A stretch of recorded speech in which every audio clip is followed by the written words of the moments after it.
Saudara Kejaksaan Agung menerbitkan sprindik baru 3 kasus yang menyeret ex-Jampitsus usai penyerahan barang bukti dari Kortas Tipikor Polri.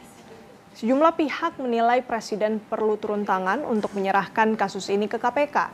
Apa yang perlu dilakukan Presiden? Berikut analisis Pujiono Suwadi, Ketua Komisi Kejaksaan, dan Herdian Syahamsah, pakar hukum tata negara Universitas Mula Warman.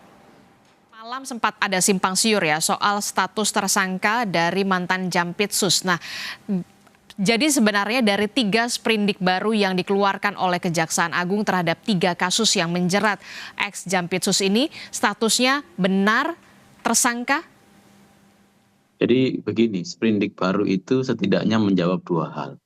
Pertama adalah soal kepastian hukum, memastikan hukum formil itu tetap kemudian ada basis dasarnya.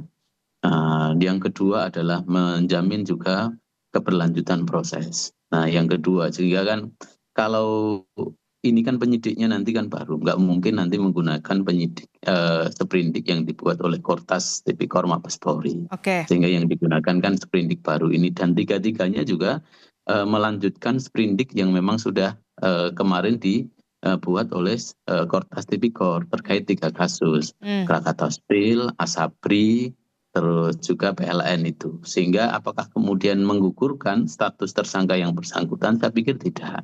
Jadi yang bersangkutan juga tetap kemudian tetap kemudian statusnya menjadi tersangka. Nggak ada penerbitan 3 sprindik baru yang menjerat ex-Jampitsus dan statusnya tetap tersangka. Nah, kalau statusnya sudah tersangka, apa sebenarnya yang ditunggu untuk pemeriksaan dan juga penahanan?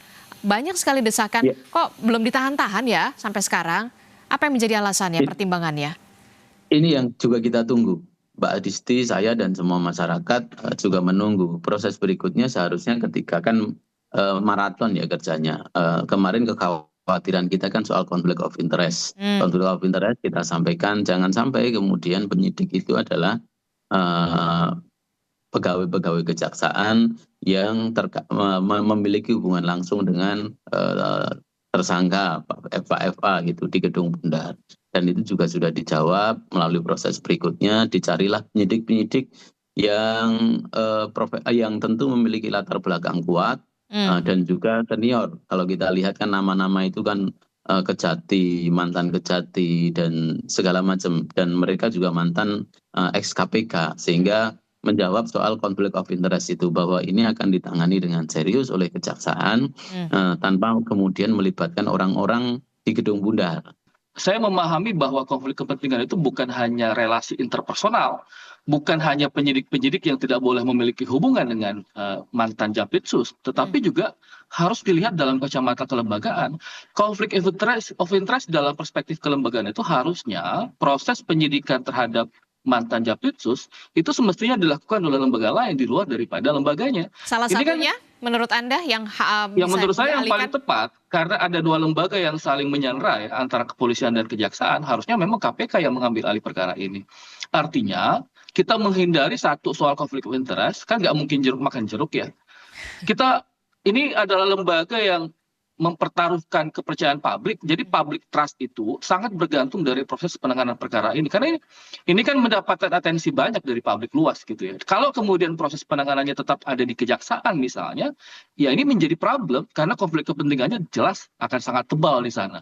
Tetapi kalau kemudian KPK yang mengambil alih perkara ini, saya kira itu bisa menjawab soal konflik kepentingan itu. Nah, cilakannya adalah kita juga belum menemukan statement terbuka dari Presiden. Seharusnya Presiden itu meminta KPK saja yang menangani perkara ini. Jadi kita juga tidak meminta Presiden terlampau jauh di dalam urusan teknis yudisialnya, tetapi kita meminta, karena ini urusan yang meminta situasi yang mengembalikan kepercayaan publik terhadap upaya penegakan hukum, karena semua juga orang paham dengan cerita ini, ada semacam situasi yang bukan semata-mata soal hukum, tetapi ada soal ekstralegal di sana, maka seharusnya memang KPK yang diminta oleh Presiden secara tegas untuk menangani perkara ini. Saya kira itu yang menjadi solusi yang paling tepat kalau kemudian ingin menghindari konflik kepentingan secara kelembagaan tadi.